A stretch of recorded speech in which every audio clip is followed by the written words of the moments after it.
సంతోషమంతా రెక్కలుగా రివ్వంటూ ఎగిరే పక్షులుగా ఆకాశమంతా ఆటాడుకుంటూ ఉన్నారు సరదాగా.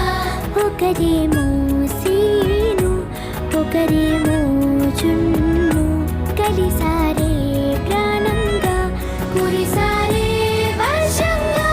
పాటేమో సీను ఆటేమో చున్ను ఒకటై ఎదిగారే మధురంగా.